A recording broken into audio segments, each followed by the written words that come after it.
بردی کے نعرے سلام.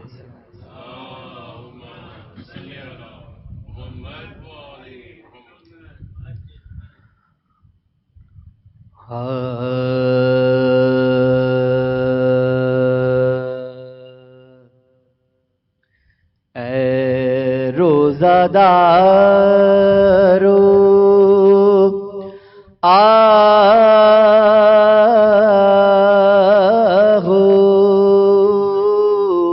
بکا کے یہ روز ہیں.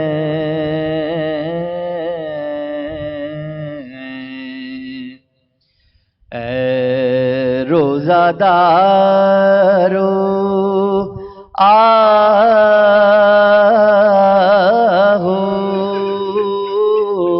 بکا کے یہ روز ہیں.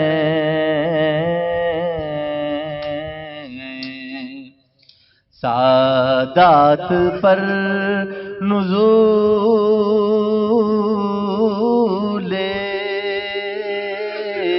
بلا کے یہ روز ہیں.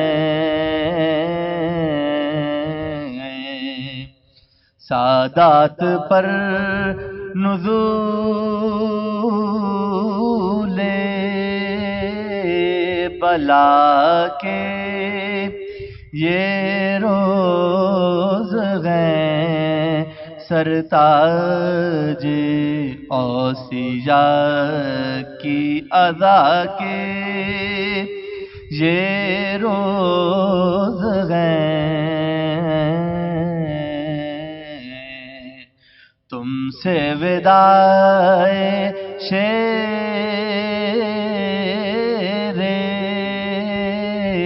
خدا کے یہ روز ہیں.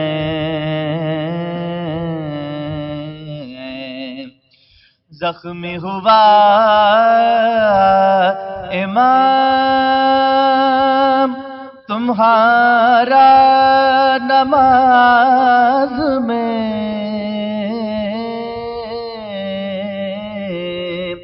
زخمی ہوا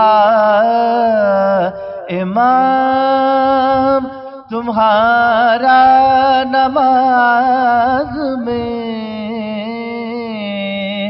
ظالم نے روزہ دار کو مارا نماز میں. زخمی ہوا امام تمہارا نماز میں. ظالم نے روزہ دار کو مارا نماز میں. اے روزہ دارو. سورہ فاتحہ.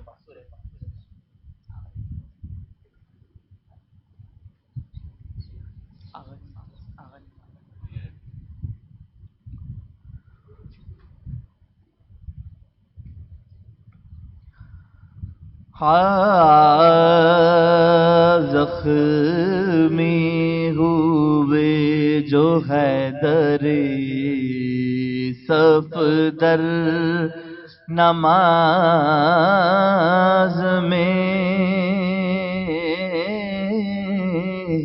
زخمی ہوئے جو حیدر صفدر نماز میں. شمشیر ظلم چل گئی سر پر نماز میں. گلگوں ہوئی جبین منور نماز میں. سرتا قدم لہو سے ہو ہوئے تر نماز میں، صدمہ ہوا یہ سن کے صغیر و کبیر کو، زخمی کیا نماز میں کل کے امیر کو، زخمی کیا نماز میں کل کے امیر کو۔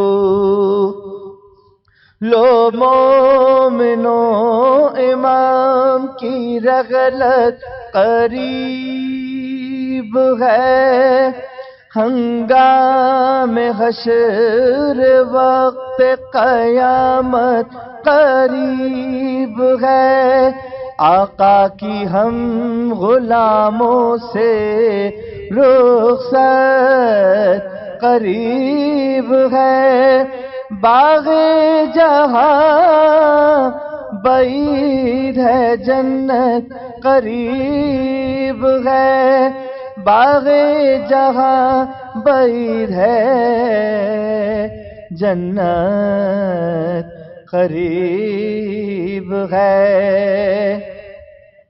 صدمے سے جن و انس و ملک جان کھوئیں گے، آقا ہمارے مر گئے یہ کہہ کے روئیں گے، صدمے سے جن و انس و ملک جان کھوئیں گے، آقا ہمارے مر گئے یہ کہہ کے روئیں گے، آقا ہمارے مر گئے یہ کہہ کے روئیں گے، زخمی ہوئے جو حیدر محمد وعجل فرجہم۔ ایک مرتبہ جناب امیر المومنین کی بارگاہ میں درود کی تلاوت کر دیجیے۔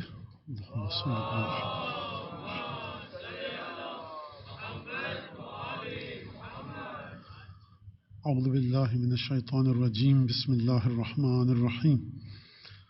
الحمد للہ الذی جعل الحمد مفتاحا لذکرہ وسببا للمزید من فضلہ ودلیلا علی آلائہ وعظمتہ،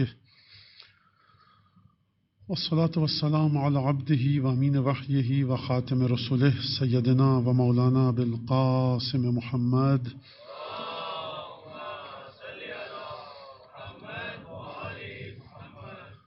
وعلى أهل بيته الطيبين الطاهرين الذين أذهب الله عنهم الرجس وطهرهم تطهيرا، واللعن الدائم على أعدائهم أجمعين. أما بعد، فقد قال الله الحكيم في كتابه المجيد: أعوذ بالله من الشيطان الرجيم، قل الله ثم ذرهم في خوضهم يلعبون۔ سورہ انعام کی آیت کا جو نشان ہے وہ 91 ہے، 91، 9 اور 1۔ پروردگار عالم فرما رہا ہے کہ حبیب ان سے کہو کہ اللہ، اور بھی چھوڑ دو ان کو، یہ اپنی دنیاوی لہو و لعب میں، دنیاوی تماشوں میں، دنیاوی آلائشوں میں، ہوا نفس کی غلاظتوں میں ڈوبے رہیں۔ تم ان کو اس سے یہ کہہ دو فقط اللہ، ثم ذرہم، بھی چھوڑ دو ان کو، یہ اپنی نجاستوں میں ڈوبے رہیں۔ آیت کا ترجمہ آپ کے سامنے ہے۔ سورہ کا نام انعام اور آیت کا نشان ہے 91۔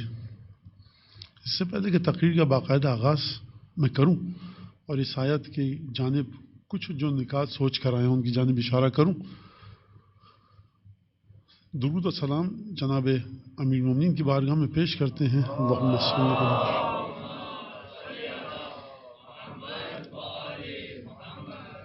السلام علیک یا امیر المؤمنین، السلام علیک یا امام المتقین، السلام علیک یا قائد الغر المحجلین، السلام علیک یا اول القوم اسلاما، وأقدمهم إيمانا وأحوطهم برسول الله وأقومهم بأمر الله.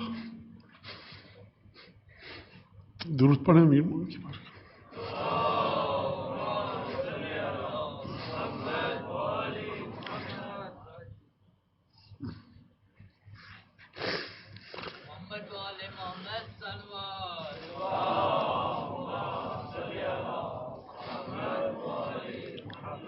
جناب سیدہ کی بارگاہ میں 3 مرتبہ درود کی تلاوت ہو.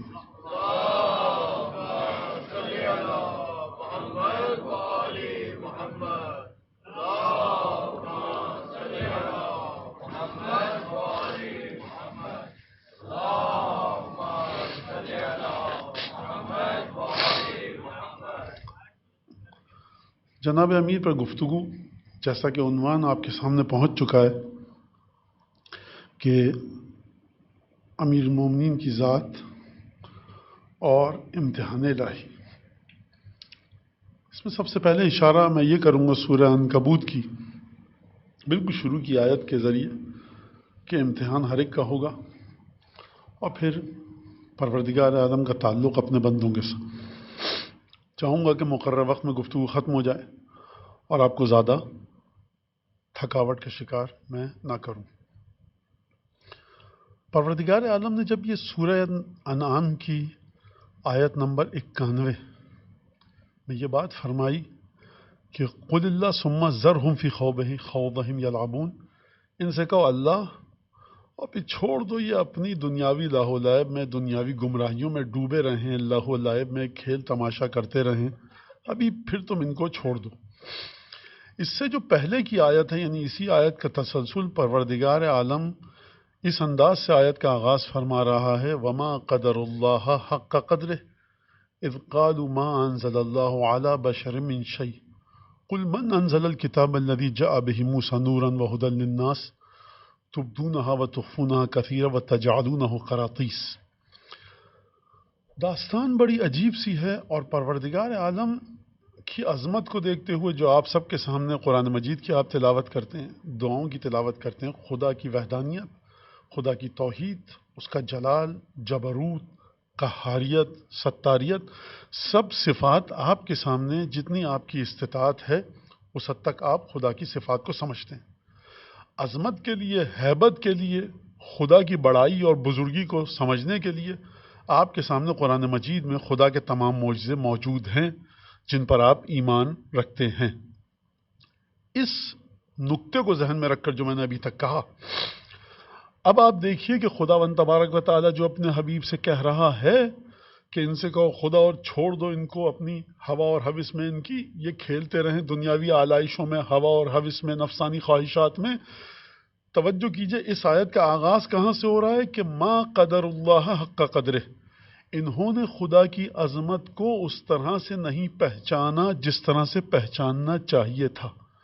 دیکھیے گفتگو کا آغاز ہو رہا ہے توحید سے، پھر گفتگو آئے گی نبوت تک، پھر اس کے بعد گفتگو آئے گی امتحان الہی تک، اور پھر آپ کو توجہ کے ساتھ سننا ہے کہ آغاز کہاں سے ہو رہا ہے. یقیناً شب جناب امیر المومنین ہے، شب کا تعلق ہے جناب امیر المومنین سے. تو اہم ترین خصوصیت جو جناب امیر المومنین کی ذات والا صفات کی ہے، اور جو خود جناب امیر المومنین نے اپنی زبان مبارک سے بیان فرمائی، شیخ صدوق نے کتاب خصال کے 7 چیزوں کے چیپٹر میں اس کو نقل کیا. میں اس کو آپ کے سامنے حدیث کو بالکل مختصر کر کے پڑھوں گا. اس کو ہمیں سمجھنا ہوگا کہ ذات امیر المومنین ہے کس مقام پر، اور کائنات کے تمام لوگوں سے ذات امیر المومنین کیوں افضل ہے ما سوا رسول اللہ. یہ قرآن مجید کس طرح سے ہم کو سمجھاتا ہے. لہٰذا خدا نے شروع کہاں سے کیا؟ وما قدر اللہ حق قدرہ، انہوں نے خدا کی عظمت کو نہیں پہچانا، خدا کی کما حقہ معرفت کو یہ درک نہیں کر سکے. انہوں نے بڑا ستم کیا. میں مختلف جملے لا رہا ہوں تاکہ آسانی کے ساتھ بات ذہنوں میں اتر جائے. انہوں نے بڑا ستم کیا، بڑا غضب کیا کہ ہم جو پروردگار عالم ہیں، ہم کو وہ جگہ نہیں دی جو دینی چاہیے تھی. پروردگار تجھے تو کوئی بھی اس مقام پر نہیں رکھ سکتا جو تیرا مقام حقیقی ہے. جواب آئے گا کہ جو تمہاری معرفت تھی اس کے مطابق تو ہم کو ہمارا مقام عطا کرتے، جو ہماری توحید کا تقاضا تھا اس تقاضوں کو پورا کرتے، اس مقام پر ہم کو رکھتے. وما قدر اللہ حق قدرہ، انہوں نے خدا کی قدر قدر نہ کی، انہوں نے خدا کی توحید کو نہیں سمجھا، انہوں نے خدا کی جو عظمت اور بلندی اور بزرگواری تھی اس کا حق انہوں نے ادا نہیں کیا۔ کیوں ادا نہیں کیا؟ اس قالو، کیونکہ انہوں نے یہ کہا۔ خدا کہاں سے بات شروع کر رہا ہے؟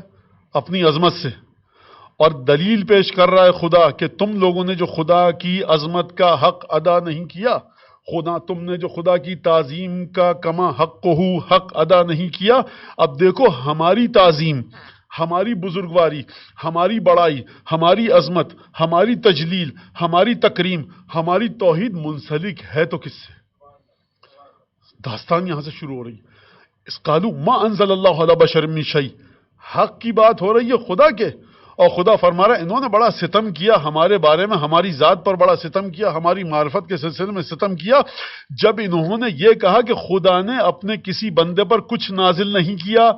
یعنی بات اگر عظمت خدا کی ہو تو خدا تک تو آپ نہیں پہنچ سکتے، ان بندوں کو ڈھونڈیے کہ جن پر خدا کچھ چیزیں نازل کر رہا ہے، اگر ان کے نزول کو سمجھ لیا، تفسیر کو سمجھ لیا، تعویل کو سمجھ لیا، خدا کے ساتھ خدا کے اس بندے کے تعلق کو سمجھ لیا کہ خدا نے اس بندے پر کتاب نازل کی ہے، اس کا مطلب یہ ہے کہ اب آپ اس مرحلے پر پہنچ گئے کہ جب خدا یہ کہہ سکتا ہے کہ ہاں تم نے اب ہماری تعظیم کا حق ادا کیا۔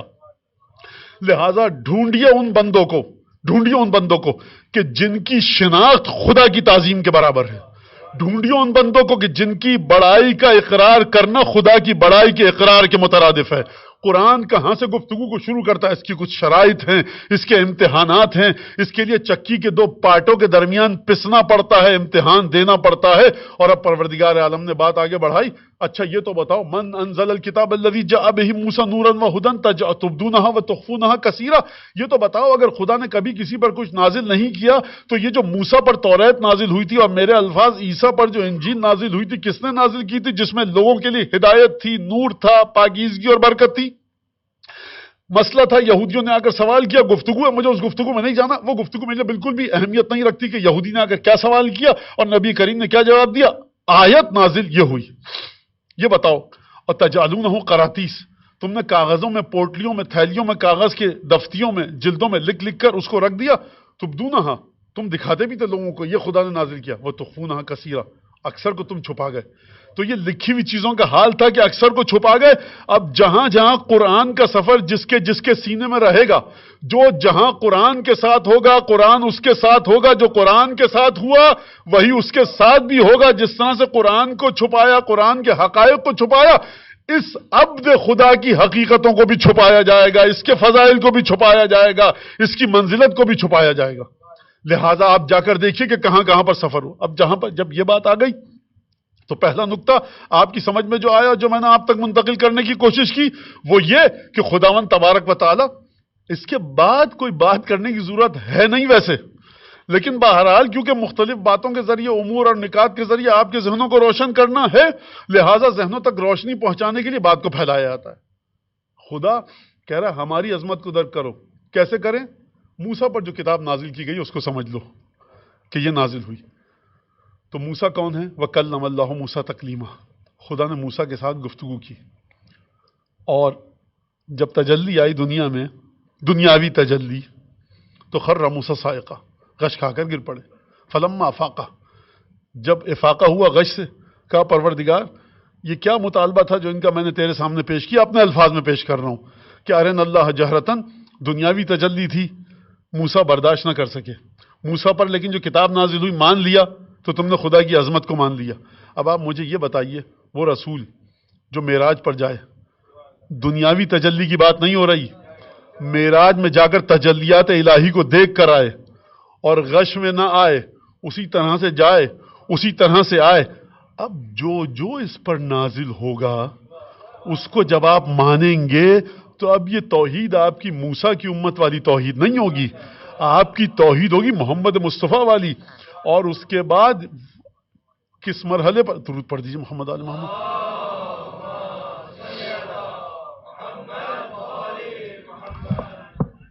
فیت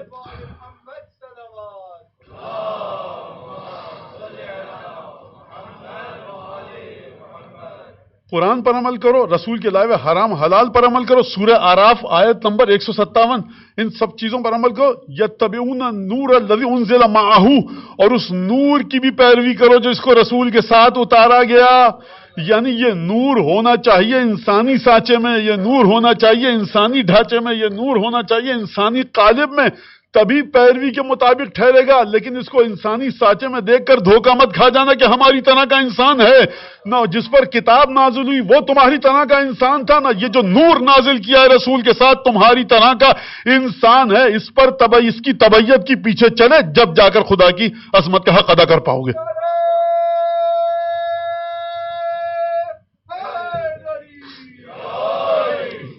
درود پڑھیں محمد آل محمد۔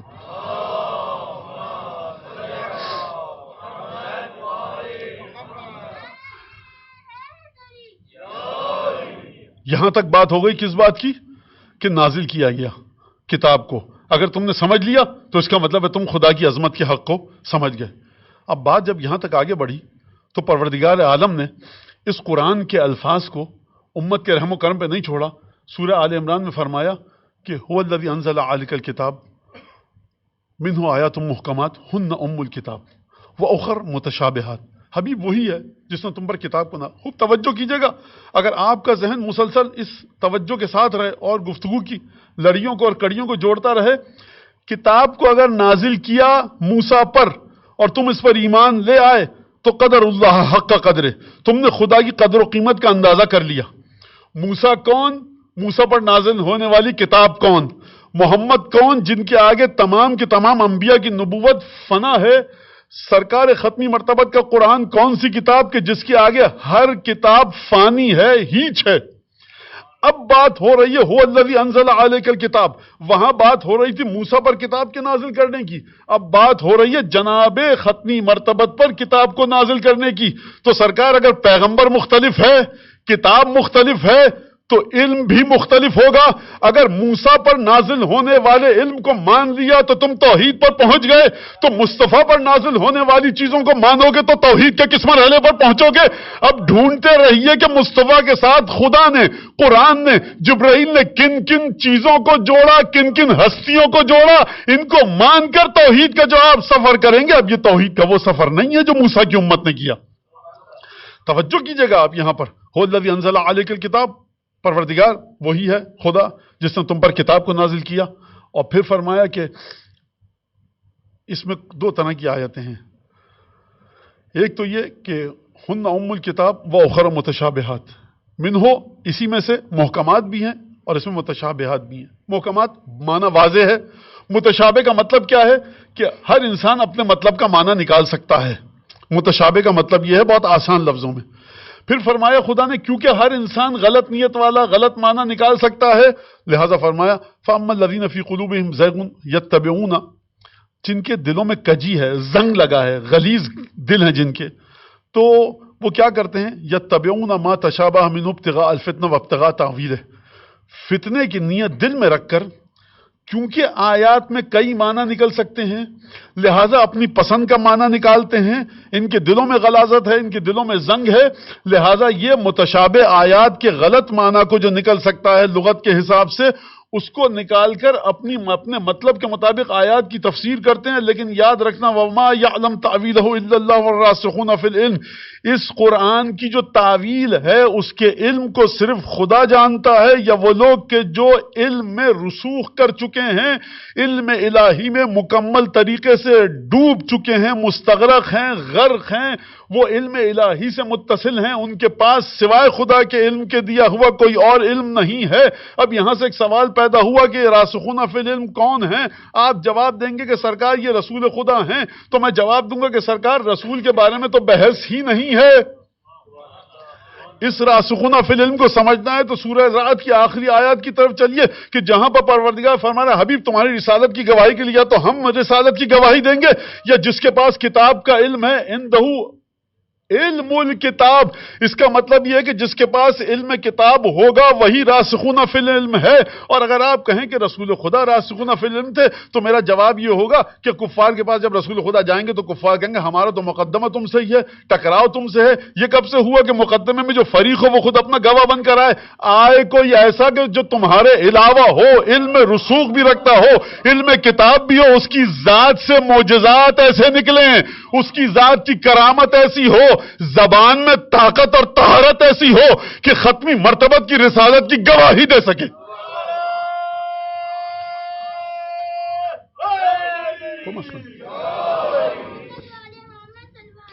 اللہم صلی علی محمد۔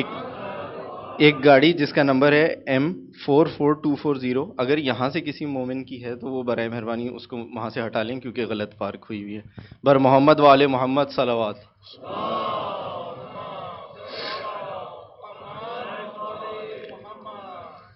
بالکل بڑی بڑی اہم بات ہے یہ، اس میں توجہ رکھیے گا آگے کی شبوں میں بھی کہ ذرا سی کسی کی شاید آپ سمجھیں کہ اس دروازے پہ بہت گرد و غبار ہے، مٹی ہے، کوئی آتا جاتا نہیں ہے، لیکن ہو سکتا ہے، اور وہ بڑی آپ کو پتہ ہے کہ قانونی لحاظ سے وہ صحیح چیز نہیں ہے، اخلاقی لحاظ سے بھی اور شرعی لحاظ سے بھی کہا جا سکتا ہے کہ صحیح چیز نہیں۔ باہر تو بات کیا ہو رہی تھی؟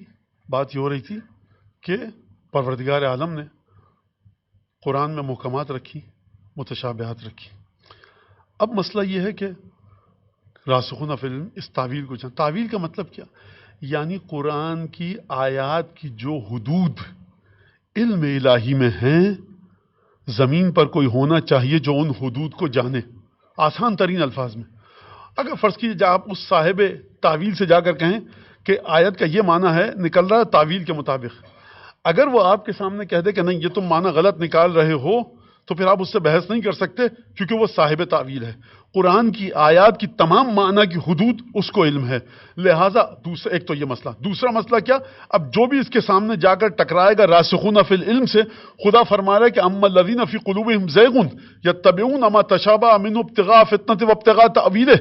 پہلی بات تو یہ کہ جو اس صاحب تفسیر کی تفسیر اور تعویل سے ٹکرائے گا، جو راسخون فی العلم کی تفسیر سے ٹکرائے گا، ایک بات سمجھ میں آ گئی کہ عقیدے کے لحاظ سے اس کے دل میں، قلب میں کجی ہے، زنگ آلود ہے دل۔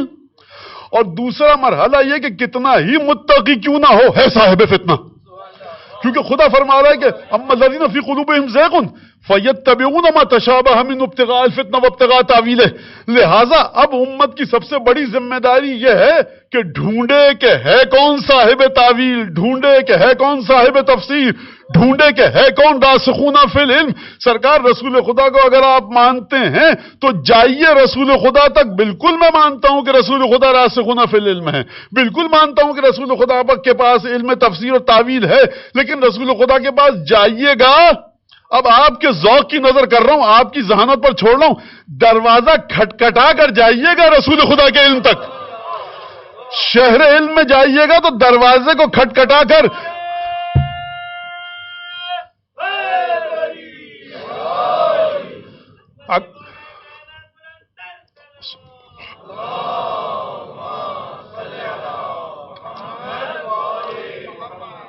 اگر قرآن کا سفر اختیار کیجئے گا تو قرآن کو پروردگار نے اکیلا نہیں چھوڑا ہے، راسخون فی العلم کے ساتھ جوڑا ہے، من عنده علم الکتاب کے ساتھ جوڑا ہے کسی ایسے کے ساتھ جو عالم غیب میں بھی قرآن کے ساتھ تھا اور عالم ظاہر میں بھی قرآن کے ساتھ ہے۔ علی مع القرآن والقرآن مع علی، علی قرآن کے ساتھ ہے، قرآن علی کے ساتھ ہے۔ تو آپ اپنے ذہن اور قلب اور علم اور معلومات پر توجہ کر کے قرآن کی تفسیر کی طرف مت جائیے۔ قرآن کو جب اکیلا چھوڑا ہی نہیں نازل کرنے والے نے تو آپ کیسے تفسیر کر سکتے ہیں؟ آپ کو ذات علی اور قرآن کو لے کر چلنا ہوگا۔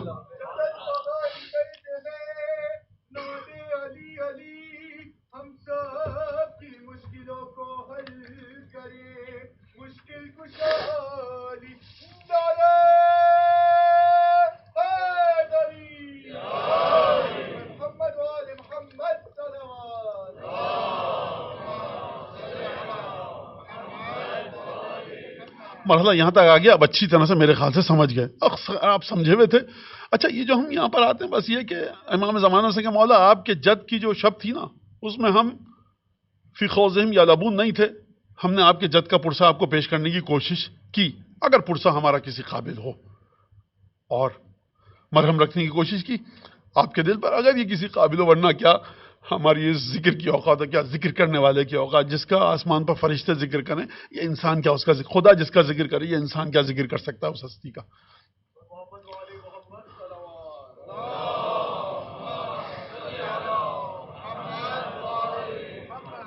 یہاں تک بات ختم ہو گئی۔ اب قرآن نے کہا کہ اچھا تعویل کا علم ملا، تو دیکھو دنیا میں جس کو بھی مقام ملتا ہے، انبیاء سے لے کر عام انسانوں تک امتحان لیا جاتا ہے۔ کس طرح سے امتحان لیا جاتا ہے؟ آیت آپ کے سامنے، اذ ابتلی ابراہیم ربہ بکلمات فاتمہن، مختصر ترین ترجمہ، ابراہیم کا خدا نے امتحان لیا، ابراہیم کامیاب ہو گئے، کہا ہم نے تمہیں امام بنایا۔ عام لوگوں کے لیے کیا جملہ فرمایا قرآن مجید نے، اور کیا آیت فرمائی؟ سورہ عنکبوت کی دوسری آیت، احسب الناس ان یقولوا آمنا وهم لا یفتنون۔ کیا لوگ یہ سمجھتے ہیں کہ ہم نے انہیں خلق کر دیا، چھوڑ دیا، ان کا امتحان نہیں لیا جائے گا؟ احسب الناس ان یترکوا ان یقولوا آمنا وهم لا یفتنون، کیا لوگوں کو سمجھ لیا گیا ہے کہ انہوں نے کہ ہم نے ان کو ترک کر دیا، چھوڑ دیا خلق کر کے، ان کا امتحان نہیں لیا جائے گا؟ یہ کس کا امتحان ہے؟ یہ ہم سب کے امتحانات ہوں گے۔ ایک کا امتحان یہ کہ اذان کی آواز آئی فجر کی، نماز پڑھی کہ نہیں پڑھی۔ ایک کا امتحان یہ ہے کہ سامنے سے اجنبیہ گزری، میں نے اپنی نظریں جھکائیں، دیکھا کس نیت سے دیکھا۔ ایک کا امتحان یہ ہے کہ حرام مال آ رہا تھا ہاتھ میں نے ٹھکرا دیا۔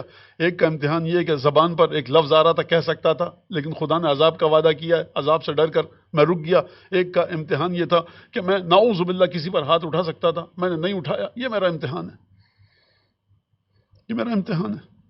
مجلس میں آتا ہوں، پڑھ کے آ رہا ہوں، لن ترانیاں مجھے ہانکنی ہے آ کر اپنی، یا قرآن اور اہل بیت کے مطابق گفتگو کرنی ہے، یہ میرا امتحان ہے۔ لیکن ایک دفعہ امتحان اس کا ہے کہ جس کو خدا کے اسماء جلال و جمال کی امانت کو لینا ہے۔ اب اس کا امتحان یہ نہیں ہے کہ نماز وقت پہ پڑھتے ہو کہ نہیں پڑھتے۔ مرتبہ اگر اس کو یہ مل رہا ہے کہ دیکھو نیکی وہ ہے جو تم انجام دو، نیکی وہ ہے جو تم انجام دو، اور تم لوگ نیکی وہ ہے جو اس نے انجام دیا، اس کو دیکھ کر نیک کام کرو۔ جس کو نیکی اور بدی کا معیار بنایا جا رہا ہے، جس کے بارے میں زیارت فرما رہی ہے، السلام علیکہ میزان الاعمال، قیامت میں ترازو ذات مولا متقین امیر المومنین، ذات جناب امیر ترازو ہے قیامت میں، ذات امیر المومنین کے ذریعے اعمال کو تولا جائے گا۔ محبت علی ابن ابی طالب کے لیے پورے صراط پر سے گزرا جائے گا۔ تو جس کی محبت ایسی ہو، جس کی ذات ایسی ہو، اس کا امتحان کیا ہوگا؟ امیر المؤمنین بلند تر صلوات۔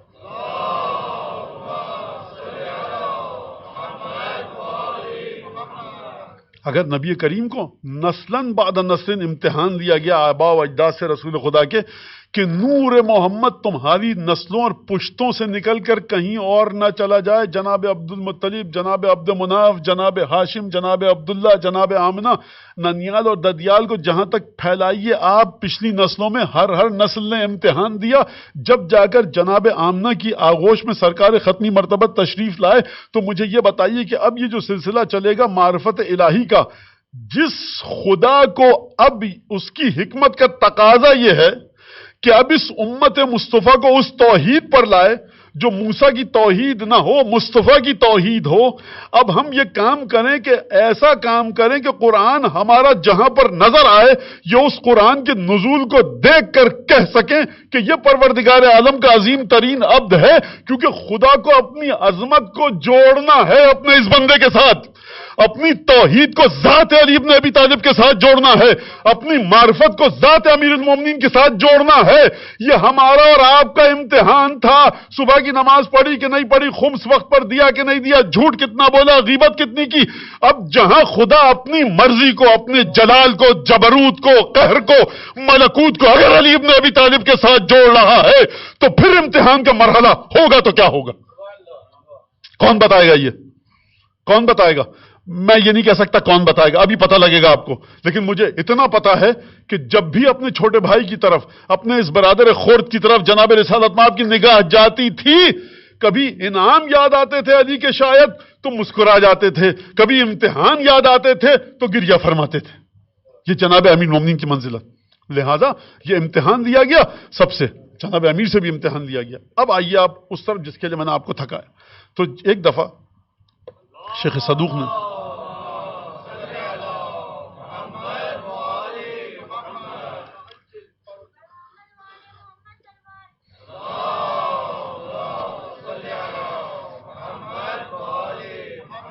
ایک اور بات میں بتاؤں، جب میں یہ سوچ رہا تھا کہ کیا پڑھوں تو میرے ذہن میں آیا یہ ششپنج میں تھا. میں آپ کے ساتھ میں اس کو شریک کر رہا ہوں، آپ کو اپنی سوچ میں، کہ آپ سمجھ لیں کہ کس مرحلے سے گزرا ہوں. میں نے کہا شاید بہت سے مومنین آئیں گے کہیں گے یہ مولانا حدیث پڑھ رہے تھے، مجلس نہیں ہوئی. بڑی ایک مشکل میں ہوتا ہے مقرر. آپ یہاں پر آئیں گریے کے لیے، مولا کا پرسہ دینے کے لیے، مولا کے فضائل سننے کے لیے. مولانا کتاب کھول دی، درس دے رہے تھے کیا؟ مطلب یہ کیا سب چیزیں؟ لیکن یہ امیر المومنین کے الفاظ ہیں، اور میرے جی نے پھر قبول نہیں کیا کہ میں اس کو گزر کر اور اپنے الفاظ کے ساتھ آیات حدیث اور وہ مجلس تیار کروں. تو مجھے بڑی اہم بات لگی، اور کئی سالوں سے خواہش تھی کہ میں اس کو ممبر سے پڑھوں. انشاءاللہ مقررہ وقت میں ختم کر دوں گا اس کو، اور اگر تھوڑا 5-10 منٹ آگے ہو جائیں تو آپ یقین معاف فرمائیں گے. لیکن میں بالکل مختصر کر کے، اسی لیے میں نے اس کو اس طرح سے نشان لگا کر لایا ہوں کہ ہر حدیث کو، ہر مرحلے کو مختصر ترین الفاظ میں پیش کیا جائے. واقعی آپ سنیے گا، میں ترجمہ کرتا رہوں گا، پڑھتا رہوں گا، اور آپ اس کے ساتھ ساتھ چلیے گا. تو بات کیا آئی کہ جس کو علم تعویل دیا گیا، جس کو قرآن کے حقائق کا علم دیا گیا، جس کا ہم شکل فرشتہ آسمان پر خدا کو بنانا پڑا کہ فرشتے پریشان رہتے ہیں کہ آخر یہ علی ہے کون، اتنا ذکر ہوتا ہے آسمان پہ.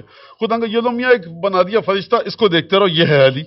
کرتا کیا ہے؟ علی ابن ابی طالب کے سچے چاہنے والوں کے لیے استغفار کرتا رہتا ہے. لہٰذا جب سلسلہ یہ ہے اس طرح سے، اور جس کے لہجے میں رسول خدا سے پروردگار عالم بات کرے، اس کے امتحانات کیا ہیں. اب یہ حدیث یہاں پر جناب شیخ صدوق نے نقل کی ہے، اور یہ جو حدیث ہے یہ جابر جوفی نے 5ویں امام سے نقل کی ہے، امام محمد باقر علیہ الصلوۃ والسلام.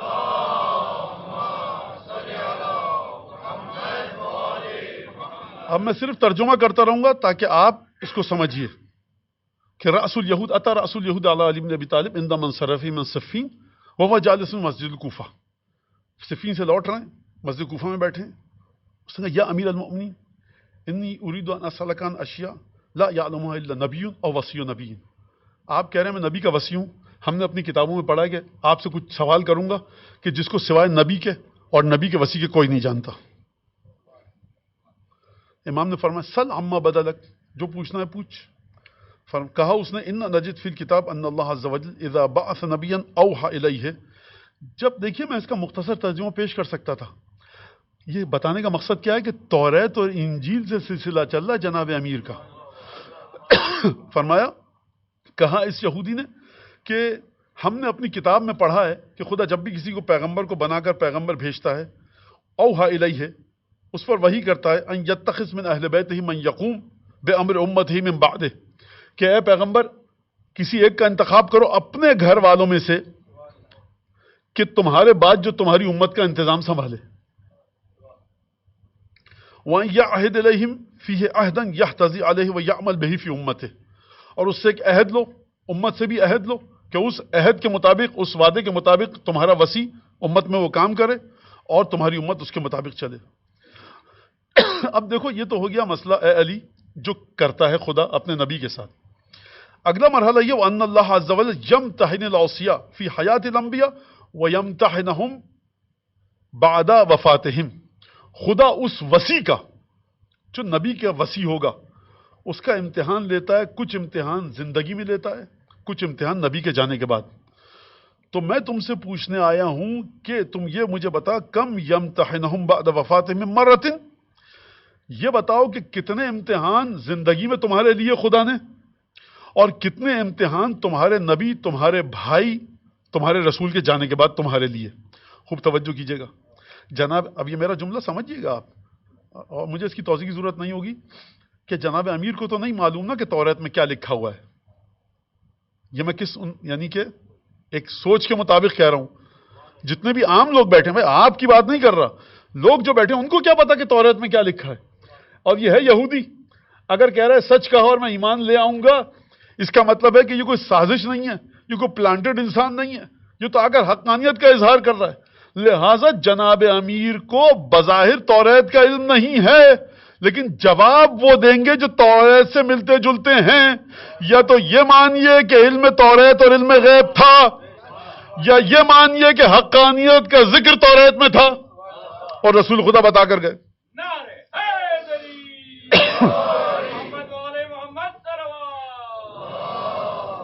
کہا کہ اگر میں تجھے بتاؤں گا جو تو نے سوال کیا مجھ سے، تو تو اقرار کر لے گا میرے بھائی کی رسالت کا.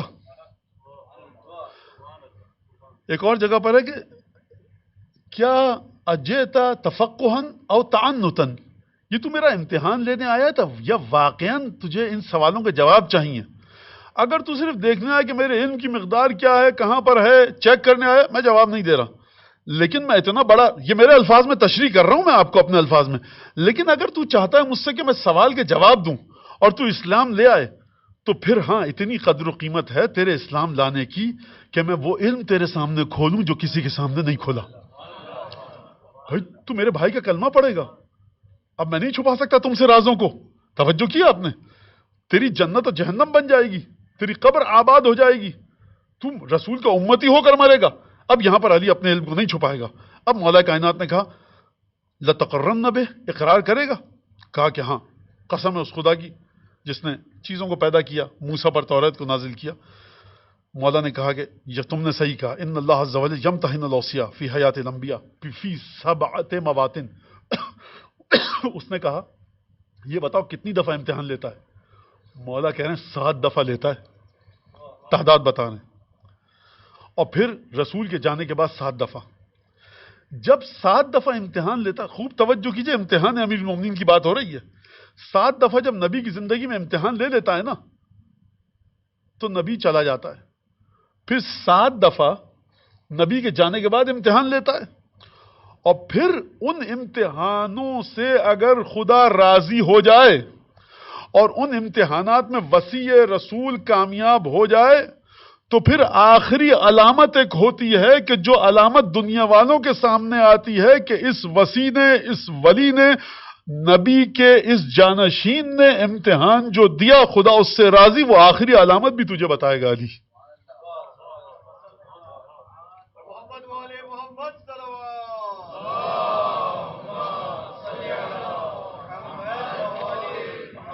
اچھا ٹھیک ہے، تو تمہارے کیا امتحان لیے؟ تو یہاں پر مولانا اس کا اخذ علی بیدہ، ہاتھ پکڑا کا ان حزبنا، اٹھ چل کھڑا ہو، کہیں کونے میں لے جا کر اکیلے میں بات کریں۔ مسجد کوفہ میں بیٹھے تھے، فقام الیہ جماعۃ من اصحابہ، اصحاب علی بھی کچھ بیٹھے تھے، کہا کہ مولا انبئنا بذلک معہ، یہ یہودی کو لے جا رہے ہیں ہم کو چھوڑ کے، ہم کو بھی تو بتائیے۔ مولانا نے فرمایا انی اخاف ان لا تحتملہ قلوبکم، میں ڈرتا ہوں کہ تم برداشت نہ کر پاؤ ان چیزوں کو۔ کیا مطلب برداشت نہ کر پاؤ؟ یعنی تم گریہ کی حالت میں آ جاؤ، تم پر غم کی وہ حالت طاری ہو، اور وہ تمام مسائل، ورنہ اصحاب جناب امیر ہیں۔ اور بعض دفعہ یہ بھی ملتا ہے، بہرحال مختلف وجوہات ہیں اس کی، لیکن میں نے آپ کو ایک وجہ بتا دی جو سمجھ میں آئی۔ وَلِمَا ذَاكَ يَا أَمِيرَ الْمُؤْمِنِينَ، ہم کیوں برداشت نہ کر پائیں؟ فرمایا لِأُمُورٍ بَدَتْ لِي مِنْ كَثِيرٍ مِنْكُمْ، تم میں سے ایک بہت بڑی تعداد ہے جو میرے خیال سے برداشت نہیں کر پائے گی، اور تمہارا وجود یا ایمان کی کمی ہے، میرے الفاظ ہیں، یا تم سمجھ نہیں پاؤ گے، یا تم کچھ مجھ پر کوئی الزام لگا دو گے۔ بہرحال یہ میرے الفاظ ہیں، مولا کے نہیں ہیں، لیکن ہے بہرحال منفی معنی۔ کچھ اصحاب میں یہ خصوصیت تھی۔ فقام الیہ الاشتر، مالک ابن حارث سے اشتر کھڑے ہوئے، کہا کہ یا امیر المومنین انبئنا بذلک، ہم کو تو بتائیے، اگر آپ کہہ رہے ہیں کہ ہمارے دلوں میں شک ہے، فواللہ انا لنعلم انہ ما علی وجہ الارض وصی غیرک، خدا کی قسم ہمیں پتہ ہے، آپ کیوں گھبرا رہے ہیں؟ ایمان ہے میرا کہ آپ کے بعد رسول کا کوئی وصی نہیں ہے، تو ہم کو بتائیے۔ یہ مانتے تو ہیں آپ۔ پھر امیر مومنین لے کر گئے اور اس کے بعد گفتگو فرمانی شروع کی۔ اب امام نے فرمایا اما اولہن، پہلا امتحان یہ تھا کہ پروردگار عالم نے وحی جب کی اور اس کے بعد رسول خدا نے دعوت دی تو سب کو دعوت دی، وَأَنَا أَحْدَثُ أَهْلَ بَيْتِ سِنًّا أَخْدِمُهُ فِي بَيْتِي وَأَسْعَى فِي قَضَاءٍ بَيْنَ يَدَيْ، میں سب سے چھوٹا تھا، اپنے بھائی رسول اللہ کا احترام کرتا تھا، جب دعوت دی رسول خدا کے گھر میں رسول خدا کے غلاموں کی طرح، نوکروں کی طرح ان کی خدمت کرتا تھا۔ عبد المطلب کی تمام اولادوں کو میرے بھائی نے بلایا اور اسلام کی دعوت دی، ایک بہت بڑی تعداد نے انکار کر دیا، اور اس کے بعد صرف میں تھا کہ جس نے اقرار کیا، پہلا امتحان۔ آپ کہیں گے یہ تو کوئی بڑی بات نہیں سرکار، 6-7 برس کا بچہ ہے، وہ چچا بھائی کتنا اذیت دیں گے، چچا کتنی اذیت دیں گے، جو چچا جناب حمزہ اور ابو طالب کے علاوہ کتنی اذیت دیں گے، کتنا مذاق اڑے گا۔ بچپنے کے لحاظ سے امتحان ہے بچپنے کا، اس بچپنے کو ذرا کھولیے، جس چچا کے گھر میں جائے گا تم نے اس پر ایمان لے آئے، نکلو میاں گھر سے باہر، سوشل بائیکاٹ علی بن ابی طالب کا بہت پہلے سے شروع ہو جائے گا۔ لہٰذا بچہ چاہتا ہے اس کے ساتھ اس کے دوست ہوں، ہم جولی ہوں جن کے ساتھ گلیوں میں گھومے پھرے، وہ کیسے 40 برس کے ایک بوڑھے شخص کے ساتھ بیٹھ سکے، گفتگو کر سکے؟ یعنی یہ چیز بتاتی ہے جناب امیر المومنین کے وجود میں رسول خدا سے اسلام ایمان کی بات چھوڑیے، محبت اور عشق ایسا تھا کہ اے محمد میرے چچا زاد بھائی، جو آپ کہیں گے سچ ہے، حق ہے، میں آپ کے ساتھ ہوں۔ فرمایا وَلَمْ يُتَخَالِجْنِ فِيهِ ذَلِكَ شَكٌّ، رتی برابر شک نہیں آیا میرے دل میں کہ میرا بھائی سچ کہہ رہا ہے جھوٹ۔ اور اس کے بعد فرمایا کہ رسول خدا کے پاس میں جاتا تھا، بما اتاہ غیری وغیر ابنت خویلد، ایک خویلد کی بیٹی تھی جناب خدیجہ، دوسرا میں تھا، اپنے بھائی کے ساتھ بیٹھ کر ہم اسلام کی باتیں سنتے تھے اور نماز پڑھتے تھے، وہ تمام تفصیلات جو تاریخ میں ہیں۔ پہلا امتحان، یہودی نے کہا بالکل صحیح کہا۔ محمد والے محمد صلوات۔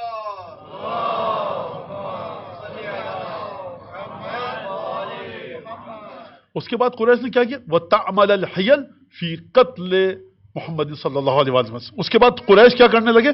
سازشیں کرنے لگے۔ دوسرا امتحان میرا، قریش سازشیں کر رہے تھے میرے بھائی رسول اللہ کے قتل کی، قتل کی سازش کر رہے ہیں قریش، قتل ہونا ہے مصطفیٰ کا۔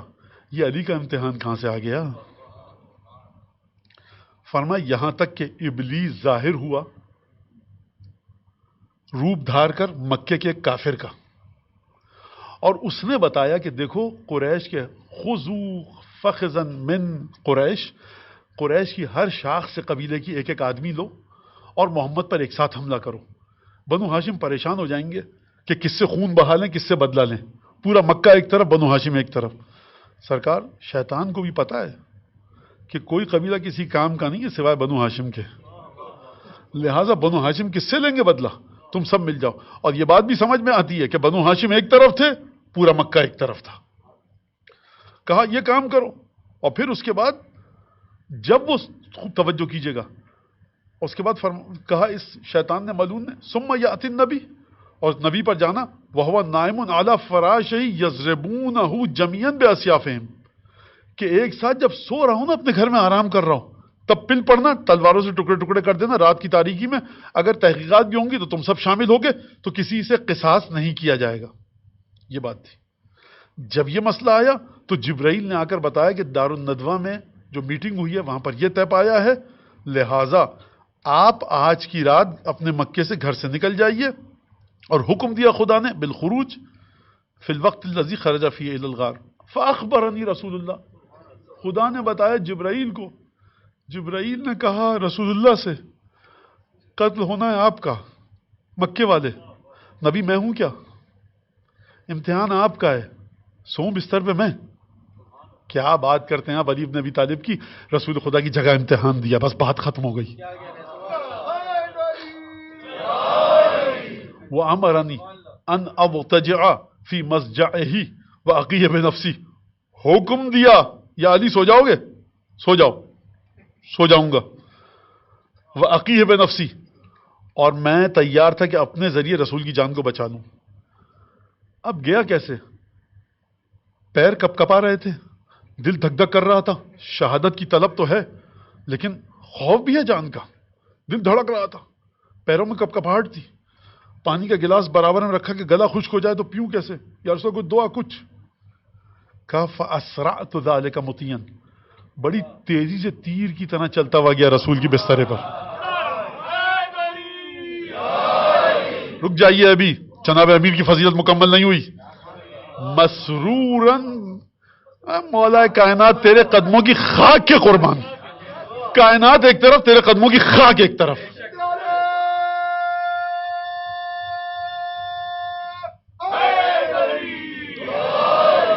مسروراً لنفسی بیان اقتل دونہ، خوش تھا کہ رسول کے بجائے مجھے موت آئے۔ سرکار اللہم صلی علی محمد، اس جملے کو سمجھنا ہے جناب امیر کے جنگ احد کا واقعہ قرآن میں پڑھیے، جب رسول پیچھے پیچھے پکار رہا تھا کہاں جا رہے ہو، والرسول یدعوکم فی اخراکم، کہاں جا رہے ہو، یا ایھا الذین آمنوا استجیبوا للہ وللرسول اذا دعاکم لما یحییکم، ارے پکار پر لبیک تو کہو، کہاں جا رہے ہو، پہاڑ پر چڑھو، میدان میں جاؤ، کہاں جا رہے ہو، جنگ احد ہے، رسول کے اوپر حملہ ہو چکا ہے، مسلمانوں کا واقعہ قرآن مجید میں خود پروردگار عالم نے لکھا ہے. کہاں وہ مرحلہ، کہاں یہ مرحلہ، وہ مسرورا نقتل دونہ، میں خوش تھا کہ رسول کے بجائے مجھے موت آئے. کہاں وہ جو اپنی زندگی نچھاور کرے خوش ہو کر. نعرہ حیدری محمد والے محمد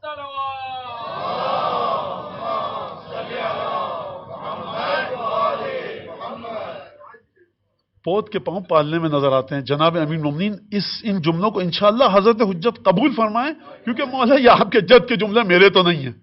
اور بہرحال کیا کیا جا سکتا ہے؟ فرمایا کہ میں لیٹ گیا بستر پر. فلما استوى بی وبہم البیت، جب یہ لوگ گھر میں آ گئے اور گھر کو بھر دیا، اور پھر اس کے بعد گھر میں آ کر ٹک گئے اچھی طرح سے. ناہستہم بسیفی، اکیلا کھڑا ہوا تلوار لے کر.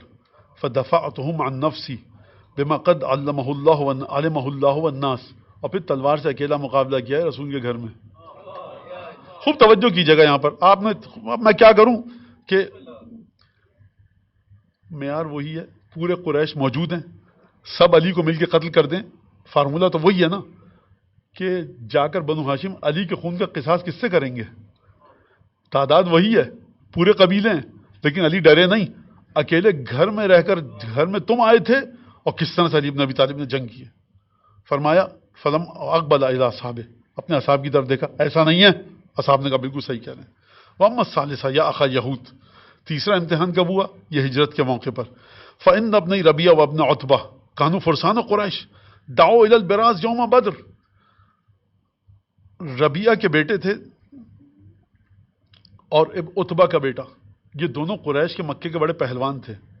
بدر کے دن انہوں نے پکارا کوئی ہے جو مقابلہ کرے. فلم یبرز لہم خلق من قریش، قریش سے کوئی نہیں گیا. فانحزنی رسول اللہ، رسول خدا نے مجھے کھڑا کیا. مع صاحبی، میرے دو ساتھیوں کے ساتھ، ایک میرا چچا، دوسرا میرا چچا زاد بھائی. سرکار داستانی پوری بنی ہاشم کی. ایک میں کہا علی کھڑے ہو، اور دوسرا حمزہ جائیے آپ چچا جان، اور دوسرا عبیدہ ابن حارث ابن عبد المطلب، یعنی اپنے ایک اور چچا زاد بھائی کو کھڑا کیا جن کے والد کا نام حارث تھا، رسول کے چچا، ان کے بیٹے عبیدہ حمزہ علی گئے کس کے سامنے؟ مکے کے بڑے بڑے سورماؤں کے سامنے. رسول خدا نے مجھے کھڑا کیا. امتحان کیا ہے اس میں؟ فرمایا وانا احدث اصحابی سنن واقلهم للحرب تجربۃ، میں عبیدہ سے بھی چھوٹا تھا، حمزہ سے بھی چھوٹا تھا، اور مجھے جنگ کا تجربہ بھی نہیں تھا. سرکار مدینے میں کون سی جنگ ہوئی تھی؟ مکے میں. مجھے سمجھ میں نہیں آتا یہ نوجوان جس نے آج تک تلوار ہاتھ میں نہیں پکڑی تھی، ہجرت کی رات سب کو اکیلے مار کیسے بھگایا؟ کس طرح سے تلوار لی؟ یا یہ نوجوان سوچ رہا تھا کہ میں کسی طرح سے مار دو رسول خدا کی جان بچ جائے؟ یا اس نوجوان کو تجربہ تھا؟ اگر تجربہ تھا، سیکھا تھا، تو کہاں سیکھا؟ جب یہ نوجوان 12-13 سال کا ہوا تو باپ اتنا بوڑھا تھا کہ وہ سکھا نہیں سکتا تھا. رہا یہ اپنے چچا بھائی رسول کے ساتھ عبادتیں کرتا ہوا، تو یہ سیکھی کب تلوار بازی؟ یہ ایک سوال ہے سرکار جناب امیر کے فضائل میں. بہرحال میں نے قتل کیا، اور اس کے بعد جو قتل کیا، قتل تو من جہات القریش، قریش کے بڑے بڑے سورماؤں کو قتل کیا. اور پھر میرے چچا زاد بھائی یعنی عبیدہ شہید ہوئے، جناب حمزہ اس جنگ میں شہید نہیں ہوئے. التفت الی اصحابہ، اصحاب کی طرف دیکھا، کہا الیس کذالک، ایسا تھا کہ نہیں تھا؟ سب نے کہا ہاں. واما الرابعہ، چوتھا مرحلہ کیا تھا؟ چوتھا مرحلہ یہ تھا کہ جب قریش تمام کے تمام بدر کے قاتلوں کا بدلہ لینے آئے. اب یہ جنگ جو ہونی ہے بدر کے بعد، یہ احد کی ہونی ہے. اب بدر والے احساسات نہیں ہیں، جذبات مکے کے کفار کے دل میں. اب بدر کے احساسات یہ ہیں کہ ہمارے بڑوں کو مارا، ہمارے رشتہ داروں کو مارا، اب جو جنگ ہوگی تو بڑی خوفناک ہوگی. خوب توجہ ہے آپ کی. جب آپ نے کسی کے بڑوں کو مارا ہو تو اب جو بدلہ لینے آئے گا بڑا خوفناک لینے آئے گا. لہٰذا رسول خدا کے پاس آئے بدر کے بعد احد کے اندر، اور پھر اس کے بعد رسول خدا جو امیر مومنین فرمایا اقبل المشرکون الینا فحملوا الینا حملۃ رجل واحد، سب نے اکٹھے ہو کر حملہ کیا رسول اللہ پر. اور پھر جب یہ ہوا تو کان ممن بقی من الہزیمۃ وبقیت مع رسول اللہ، رسول خدا کے ساتھ میں کھڑا ہوا تھا. رسول خدا کے بدن پر لگنے والی تلواریں مجھے لگ رہی تھیں. بہت سے لوگ بھاگ کے مدینے جا چکے تھے، یہ کہتے وہ قتل النبی وہ قتل اصحابہ، اصحاب بھی مارے گئے، نبی بھی مارے گئے. اور اس کے بعد فرمایا قد جرحت بین یدی رسول اللہ نیفا و70 جرحتا، 80 کے قریب زخم لگے ہیں مجھے وہاں پر رسول خدا کا دفاع کرتے ہوئے. اب یہ جناب امیر المومنین صلوات اللہ وسلام علیہ وہ القا رداءہ، اپنی ابا گرائی، وَأَمَرَّ يَدَهُ عَلَى جَرَاحَتِهِ، اور اپنے ہاتھ کو پھیرا، کہا یہ وہ زخم ہے احد کے، دیکھ. خوب رکھیے گا، توجہ کیجیے گا. جناب امیر کی یہ عادت ہی نہیں تھی کہ اپنے زخم کسی کو دکھائیں کہ میں نے یہ کام کیا، لیکن یہاں پر وصایت کا مسئلہ ہے، یہاں پر امامت کا مسئلہ ہے، یہاں پر توریت کے ساتھ اپنے کردار کو جوڑنا ہے، یہاں پر ذات علی بن ابی طالب اپنی حقانیت کو، ذات کی حقانیت، بلکہ جبکہ بات یہ غلط ہے سمجھانے کے لیے کہ ذات علی بن ابی طالب میں سوائے امامت اور ولایت اور وصایت کے کچھ نہیں ہے، لیکن کیا جائے تو کیا کیا جائے کہ ایک طرف یہ جو مولانا نے خود فرمایا بغیر تزکیۃ منی لنفسی، یہ میں اپنی تعریف نہیں کر رہا بلکہ میرے الفاظ ہیں اب یہ، کیونکہ یہاں پر رسالت کا مرحلہ ہے. تو چاہتا ہے کہ میرے چچا زاد بھائی اور میرے سگے بھائی، چونکہ رسول خدا نے مواخات کیا، میرے اپنے بھائی کی حقانیت کو تولے اور جانچے. لہٰذا آج وہ مرحلہ ہے کہ القا رداءہ، اپنی ابا کو گرایا اور بدن مطہر پر جہاں جہاں زخم لگے تھے اپنے ہاتھوں کو پھیرا، کہا یہ احد کے زخم ہیں. لہٰذا یہ جناب امیر نے اس کے بعد پھر یہ جو مرحلہ آیا، اس کے بعد چوتھا مرحلہ تھا یہ، اور پھر مجھے فرمایا کہ مجھے وہ ثواب ملا جو کہ پروردگار عالم نے ثواب دیا. الیس کذالک، ایسا تھا کہ نہیں تھا؟ اپنے اصحاب سے پوچھا، کہا بلا یا امیر المومنین، جی بالکل ایسا ہی تھا. واما الخامسہ، پانچواں امتحان میرا جنگ خندق میں تھا. جنگ خندق کے اندر تمام کے تمام کفار مل کر آئے تھے، اور پھر اقامت علی الخندق محاصرۃ لنا، خندق کے اس طرف ہمیں گھیرے میں لے لیا تھا. وہ ہم کو کمزور سمجھتے تھے، اپنے آپ کو طاقتور. جناب امیر فرما رہے ہیں، اور رسول خدا ان کو اسلام کی دعوت دے رہے تھے، انہوں نے نہیں مانی. اور اس کے بعد وفارسھا وفارس العرب یومئذ عمرو بن عبد ود، عرب کا بڑا پہلوان، عرب کا سب سے بڑا پہلوان اور ان کے لشکر کا بھی سب سے بڑا پہلوان، وہ ان کے درمیان تھا. یہدر کالبعیر المغتلم، وہ اس طرح سے، اردو کا ایک لفظ ہے کہ ہن ہن کے آ رہا تھا، اور اس طرح سے خرخراہٹ اس کے ہونٹوں سے بلند تھی، تیش اور غصے کی وجہ سے، جیسے اونٹ تیش اور غضب کے حالت میں اپنے ہونٹوں کو پھڑپھڑائے. سرکار دو باتیں سن لیجئے، سب سے بڑا بہادر ہے، اور غصے کی وجہ سے منہ سے اس کے جھاگ نکل رہے ہیں، ناک سے اس کے ہوا نکل رہی ہے، اور غصے کی حالت میں وہ سانسیں لے رہا ہے. تو یہاں پر اگر کوئی جائے اس کے مقابلے پر، ابھی لڑائی شروع نہ ہو لیکن اتنا بڑا بہادر ہے، اس انداز سے آ رہا ہے، میں کیسے جاؤں لڑنے کے لیے؟ فرمایا یہدر کالبعیر المغتلم، وہ اونٹ کے جس کے ہونٹ پھڑپھڑا رہے ہوں اور منہ سے پھین نکل رہا اور جھاگ غصے اور تیش کی وجہ سے اس طرح سے وہ آیا. یدعو الی البراز ویرتجز ویخطر برمحہ مرۃ وبسیفہ مرۃ، رجس پڑتا ہوا آیا تھا، گھوڑا دوڑا رہا تھا ہمارے ارد گرد، کبھی نیزہ دکھاتا تھا کبھی تلوار. لا یقدم علیہ مقدم، کسی کوئی قدم اٹھا کر اس کی طرف نہیں گیا. ولا یطمع فی طامع، کسی کے دل میں خواہش بھی نہیں آئی کہ اس سے لڑ دوں. ولا حمیت تحیجہ ولا بصیرت تشجعہ، نہ کسی میں اتنی بصیرت تھی کہ جو اس کو بہادری پر اکساتی، اور نہ کسی میں اتنی حمیت تھی کہ جو خیمے سے باہر لے کر جاتی. فانہزنی رسول اللہ، میں کھڑا کیا مجھے رسول اللہ نے، وعممنی بیدہ، اپنے ہاتھ سے امامہ باندھا. وآتا، اب دیکھیں شان امیر المومنین دیکھیے گا، وآتانی سیفہ ھذا، یہ تلوار دی مجھے. نعرہ حیدری، محمد والے محمد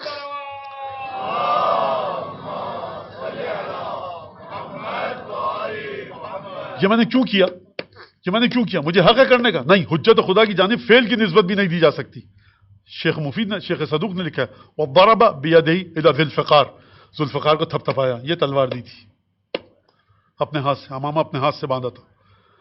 اور جب میں گیا ہوں نا عمرو بن عبد ود سے لڑنے کے لیے، وَنِسَاءُ أَهْلِ الْمَدِينَةِ بَوَاكِنْ إِشْفَاقًا عَلَيَّ، اور جو مدینے کی خواتین کچھ لشکر میں تھیں جو دیکھ رہی تھیں مجھے دور سے، ان کے گریے کی آوازیں بلند تھی کہ آج علی کا آخری دن ہے. عورتیں رو رہی ہیں، پیروں میں کپ کپاہٹ نہیں آئی سرکار. اور روایت کے الفاظ ہیں فخرج الیہ ہرولتن، کپ کپاتے ہوئے قدموں کے ساتھ نہیں گئے، قدم جما کر بھی نہیں گئے، دوڑتے ہوئے گئے. لہذا میں پورا رجز نہیں پڑھوں گا، بس ایک شعر پڑھوں گا. لقد بحیت من النداء هل من مبارز. عمرو بن عبد الود کہہ رہا میرا گلا بیٹھ گیا چیخ چیخ کے، کوئی ہے تو نکلے. علی نکلے یہ کہتے ہوئے لا تعجل لنا لقد اتاک صوت مجیبک غیر عاجزی، جلدی مت کر تیری آواز پر جواب دینے والا آ رہا ہے.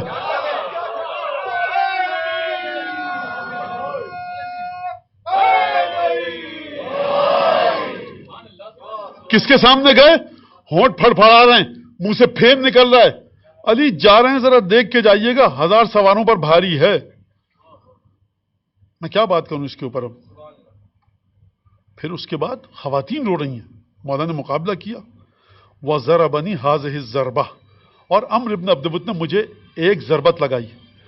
وَأَشَارَ وَأَوْمَا بِيَدِهِ لَحَامَّتِهِ، اور اپنے ہاتھ سے سر مبارک کی جانب اشارہ کیا. یہ وہ ضربت ہے جو عمرو بن عبد الود نے مجھے لگائی. اور پھر اس کے بعد تمام کے تمام لشکروں کو شکست ہوئی. ایسا تھا کہ نہیں تھا؟ جی امیر المومنین ایسا ہی تھا. وَأَمَّا السَّادِسَةُ، چھٹا امتحان کب ہوا؟ فرمایا یا اخل یہود، اے میرے یہودی بھائی. اس کا ترجمہ اب میں سمجھانے کے لیے، ورنہ یہ ترجمہ اس کا صحیح نہیں ہے. اے یہودیوں کے بھائی، اے یہودی بھائی، جو بھی آپ کہیے. فَإِنَّا وَرَدْنَا مَعَ رَسُولِ اللَّهِ مَدِينَةَ أَصْحَابِكَ. اب اس کے بعد چھٹا امتحان وہ ہوا جب ہم تیری قوم کے شہر کی طرف بڑھے، خیبر. وہاں پر بڑا عجیب تمام کے تمام لوگ موجود تھے. اس کے بعد اصحاب گئے جنگ کرنے کے لیے، کچھ شہید ہوئے، کچھ واپس لوٹ آئے. حتی اذا احمرت الحدق، آنکھوں میں خون اتر آیا، جنگ اتنی شدید ہوئی، جنگ کے شعلے بڑھ کے. وَدُعِيتُ إِلَى النِّضَالِ، مجھے بلایا گیا جنگ کے لیے. وَأَهَمَّتْ كُلُّ أَمْرٍ نَفْسَهُ، ہر شخص پریشان تھا کہ کیا کرے. میں بہت جلدی جلدی آسان ترجمہ کر رہا ہوں. وَالْتَفَتَ بَعْضُ أَصْحَابِي إِلَى بَعْضٍ وَكُلٌّ يَقُولُ يَا أَبَا الْحَسَنِ انْهَزْ. ہر شخص دوسرے کی طرف دیکھا تھا. جنگ میں ایک مرحلہ خیبر میں ایسا آ گیا. فَأَنْهَزَنِي رسول اللہ، یہاں پر بھی رسول خدا نے مجھے کھڑا کیا.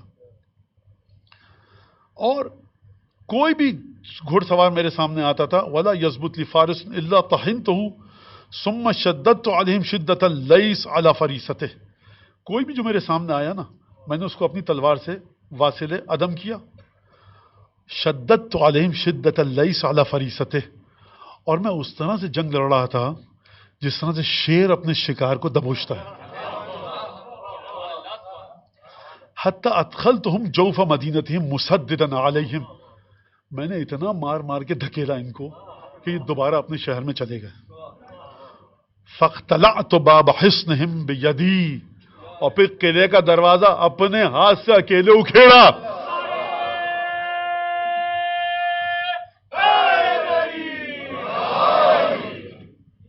قلعے کا دروازہ میں نے اپنے ہاتھ سے اکیلے اکھیڑا. حتی دخلت علیہم مدینتہم وحدی، اور اکیلا قلعے میں داخل ہوا. قلعے میں تو حملہ کر سکتے ہیں، قلعے میں تو تیر آ سکتے ہیں چھپ کر مورچوں سے، کوٹھوں پر سے، چھتوں پر سے، چلمن سے، دریچوں سے جو مورچے بنے وہاں سے. تو اکیلے دروازہ اکھیڑا، اکیلا قلعے میں داخل ہوا. آپ سمجھے نہیں سرکار، اب تو علی چلے گئے قلعے میں، اب تو تشریف لے آئیے.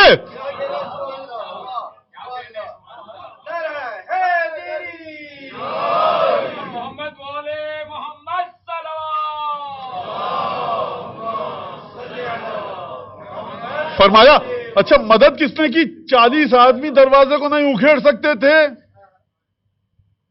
ابن ابی الحدید نے یہاں پر کہا یا قال الباب الذي انحزها، اے علی تو تو وہ دروازہ اکھیڑ کر بیٹھا ہوا ہے. عجزت عن حزها اکف 40 و 40، 44 آدمی ہلا نہیں سکتے تھے. علی تو وہ ہے جو 4 انگلیوں سے اکھیڑ لیا دروازے کو. لہذا امیر المومنین نے کہا اکیلا. فرمایا نہیں اکیلا نہیں، ایک اور بھی تھا میرے ساتھ. وہ کون تھا؟ وہ کون تھا؟ وَلَمْ يَكُنْ لِي فِيهَا مُعَاوِنٌ، میرا مدد کرنے والا کوئی نہیں تھا. الا اللہ وحدہ، ایک خدا تھا بس. تو فرمایا ما قلعت باب خیبر بقوت جسدانیہ بل قلعتها بقوت رحمانیہ. میں نے کب اپنے ہاتھوں کی طاقت سے دروازہ خیبر اکھیڑا؟ میں نے رحمان کی طاقت سے اکھیڑا. اب آپ کی سمجھ میں آیا خطبہ فتح میں بی بی کا یہ جملہ جب بی بی نے آیت پڑھی تھی کلما اوقدوا نارا للحرب اطفاها اللہ، جب بھی مشرکوں نے کفار نے جنگ کے شعلوں کو بھڑکایا خدا نے خود بجھایا. خدا نہ وہاں سے آتا تھا نہ یہاں سے، بھیجتا تھا کس کو؟ جب بھی آگ کو بجھایا جاتا ہے ہاتھ سے بجھایا جاتا ہے. اگر بی بی خدا کی طرف نسبت دے رہی ہیں کہ خدا نے آگ کو بجھایا تو خدا تو نے اپنے کون سے ہاتھ کو بجھایا؟ کون سے ہاتھ کے ذریعے آگ کو بجھایا؟ آواز آئے گی اسی کے ذریعے کہ جس کا چہرہ میرا چہرہ ہے، جس کی آنکھیں میری آنکھیں ہیں، جس کا ہاتھ میرا ہاتھ ہے، جو ید اللہ ہے، عین اللہ ہے، وجہ اللہ ہے، جس کا ہر کام خدا کی مرضی سے.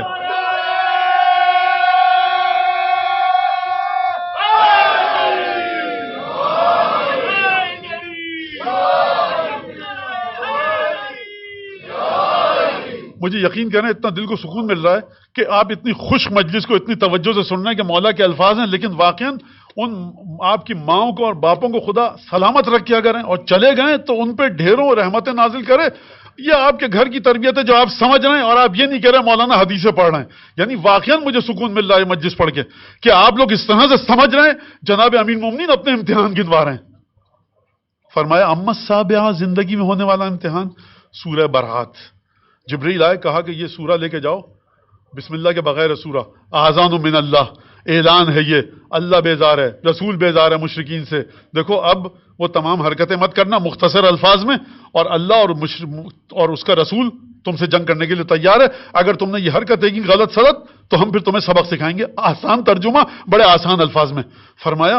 اور اس کے بعد جب یہ بات ہوئی تو جناب جبرائیل آئے اور پھر کسی کو بھیجا. جبرائیل آئے، یا محمد لا یؤدی عنک الا انت اور رجل منک، محمد آپ سورہ برات ہر کوئی نہ لے کے جائے، یا آپ لے کے جائیے یا آپ ہی کا کوئی شخص، آپ ہی کی ذات والا. جبرائیل نے تو نہیں کہا تھا کہ کس کو لے کے جائیے، کہا علی تم آؤ. ایک ہی شخص ہے کہ جو رسول سے ہے، رسول اس سے ہیں.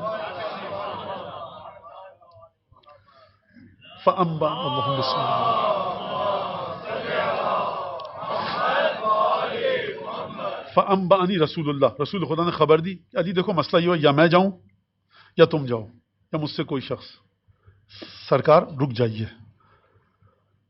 یہ جناب واقعا کوئی کہتا ہے جناب اصلاً انسانی سطح پر جو جناب امیر کا اخلاص ہے نا، اس کسی ماں نے آج تک وہ بچہ جنا ہی نہیں ہے جو اس تک پہنچ سکے انسانی سطح پر. کہا یا رسول اللہ 6 امتحان تو دے چکا ہوں ہجرت کی رات بستر پہ. جبریل سے کہیے یا رسول اللہ 2 نواسے آپ کے ہیں، بیٹی بیوہ ہو سکتی ہے. نہ رسول کو فکر اس بات کی نہ علی کو. ایک شخص، میں یہ مضحکے کے لیے نہیں کہہ رہا، یہ حقیقت سے نزدیک کرنے کے لیے کہہ رہا ہوں. ایک شخص زندگی سے تنگ آیا ہوا ہو، کہے کہ چلو شہید ہو کے مر جائیں گے، جنت میں پہنچ جائیں گے. گھر ایسا ہے کہ جس کو ملائکہ دیکھ کے لطف اندوز ہوتے ہیں. گھر میں زوجہ ایسی ہے کہ جو طہارت کی آخری منزل پر، بچے ایسے ہیں کہ جن کے چہروں کو دیکھ کر دل باغ باغ ہو جائے. وہ گھر جہاں خدا کی اطاعت اور ہدایت کا مرکز. یہ شخص، کیونکہ دیکھیے ہمیں اپنے بچوں کو جدید زندگی کے لیے تیار کرنا ہے. میرے بچے سنیں یہ کہ علی ابن ابی طالب سائیکولوجیکل ڈس آرڈر کا شکار نہیں ہے جو ہر مقام پر تلوار لے کر چلا جائے. انتہائی کود اور کام لیول پر ہے. علی ابن ابی طالب کے ذہن میں مکمل سکون ہے. کہا کہ یا علی یا میں یا تم. کہا دیجئے یا رسول اللہ. یہ نہیں کہا کہ میں ہجرت کی رات آپ کے بستر پر سویا تھا، میرے باپ نے اتنی خدمت کی، ماں نے اتنی خدمت کی، ہم بھوکے رہتے تھے. یا رسول اللہ ایک آخری کسی کو بھیج دیجئے. علی ابن ابی طالب کے دل میں بھی یہ خیال نہیں آیا. مولانا آپ کو کیسے پتا؟ اگر دل میں خیال آیا ہوتا تو جو خدا علام الغیوب ہے وہ نہ کہتا. کہا. اس کے بعد اس سے پہلے رسول خدا نے خطبہ دیا ایک خود مختصر سا طویل. فَكُلُّهُمْ يَرَى التَّسَاقُلَ مِنْ فِيهِ. خدا رسول خدا نے فرمایا دیکھو سورہ برات کون لے کر جائے گا؟ سب میں دیکھا تساقل. تساقل یعنی کوئی اپنی جگہ سے اٹھنے پہ تیار نہیں ہے. پھر کسی بندے خدا کو اللہ کے بندے کو منتخب کیا تو بھائی ان کو دیا، وہ لے کے گئے. اب اللہ نے کہا کہ نہیں تم سے جائے گا، تمہارے میں سے کوئی جائے گا. تو علی کو بلایا.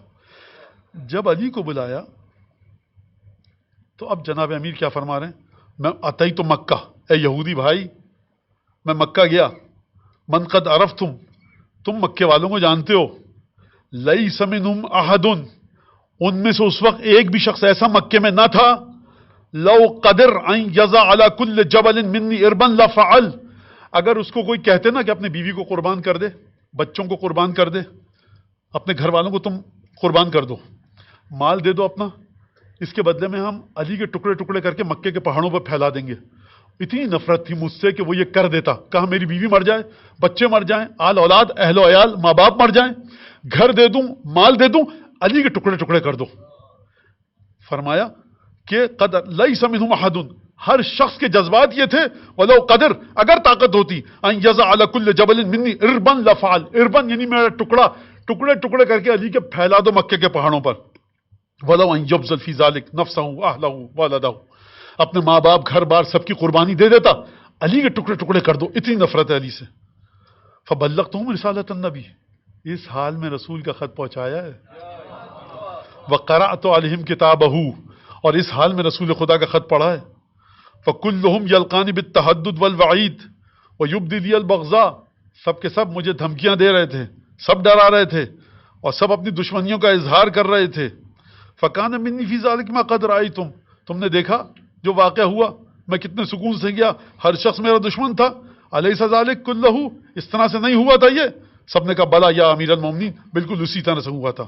یا اخل یہود، فرمایا هذه المواطن التي امتحن اللہ، یہ وہ 7 امتحان تھے جو خدا نے مجھ سے لیے. کب لیے، کس طرح سے لیے؟ زندگی میں. اور وہ 7 امتحان جو رسول خدا کے جانے کے بعد ہیں، کہا کہ گنائے چھٹا امتحان، کہا کہ اما السابعہ، فرمایا کہ میں نے نہروان کا واقعہ بتایا، مختلف جنگوں کا واقعہ بتایا، اور پھر فرمایا کہ بقیت الاخری واوشک بہا فکان قد، اور 7واں امتحان رہتا ہے یعنی 14واں، اور وہ بھی بہت جلد واقع ہونے والا ہے. جب یہ سنا تو اصحاب امیر المومنین نے گریہ فرمایا. وبکا رأس الیہود، یہودی جو عالم تورات تھا اس نے بھی گریہ کیا. اس کا مطلب ہے اس کو پتا ہے کہ محمد کا وسیع کس طرح سے مارا جائے گا. اور لوگوں نے کہا یا امیر المومنین ہم کو بتائیے کیا ہوگا.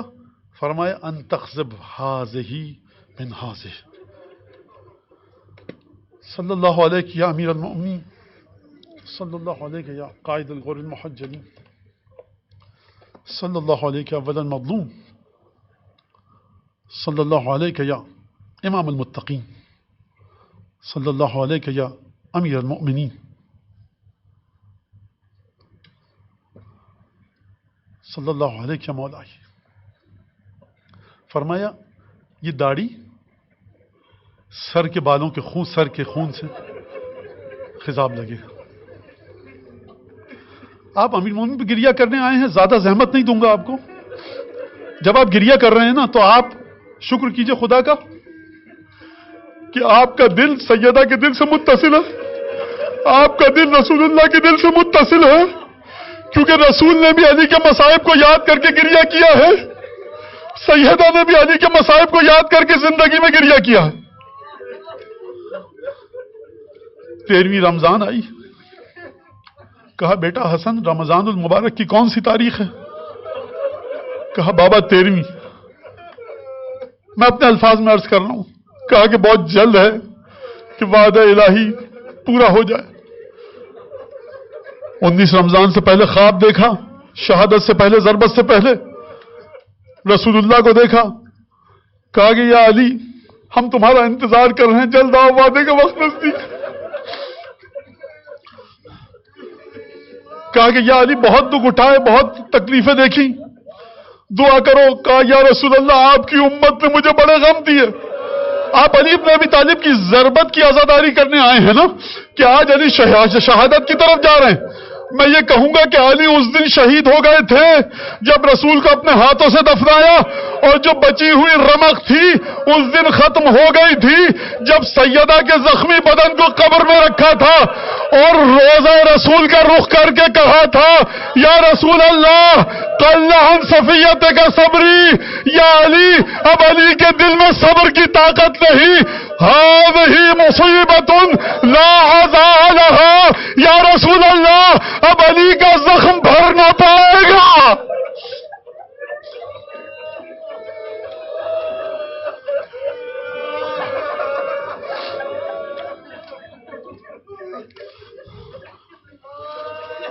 بیٹی کے گھر میں گئے، سحری تھی یا افطاری مجھے نہیں پتا.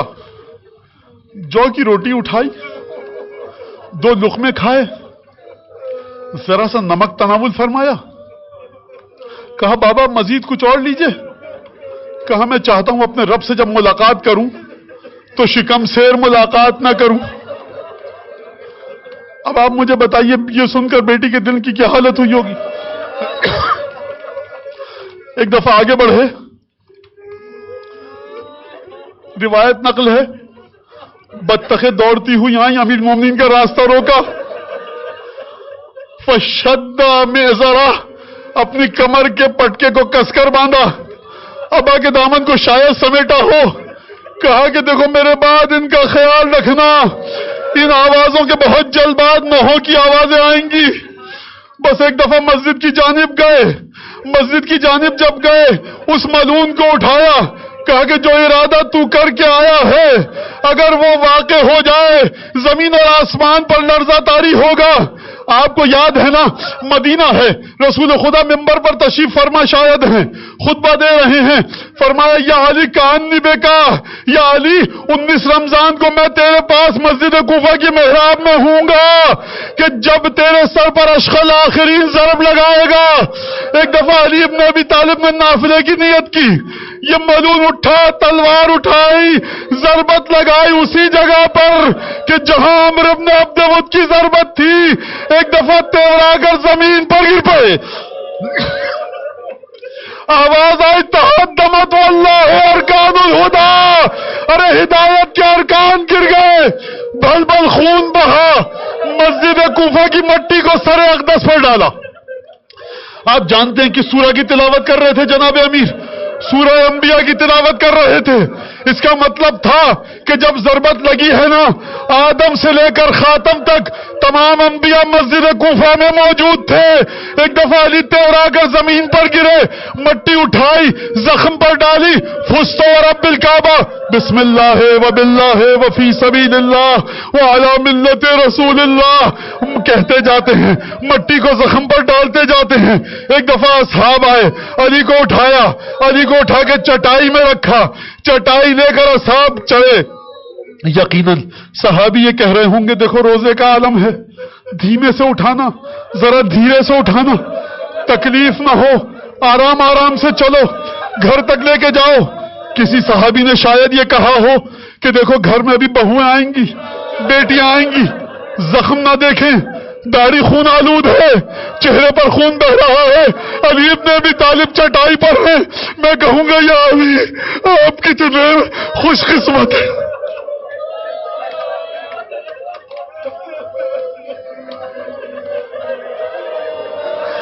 یا علی آپ کتنے خوش قسمت ہیں کہ جب تیرا آ کر زمین پر گرے, اصحاب نے چٹائی میں لے کر آپ کو بیت الشرف کی طرف روانہ ہوئے. یا علی کوئی شربت دے گا, کوئی پانی دے گا تاکہ زخم کے درد میں کمی آ جائے. یا علی ایک زخم ہے نا پیشانی پر, ایک زخم ہے نا. یا علی ہماری جانیں فدا ہوں, آپ کا حسین جب گھوڑے سے گرا تھا نا تو بدن میں تیر پیوست تھے, گلا خشک تھا, کوئی نہ تھا جو پکا دی. یا حسین یا حسین یا حسین یا حسین یا حسین یا حسین یا حسین یا حسین یا حسین یا حسین.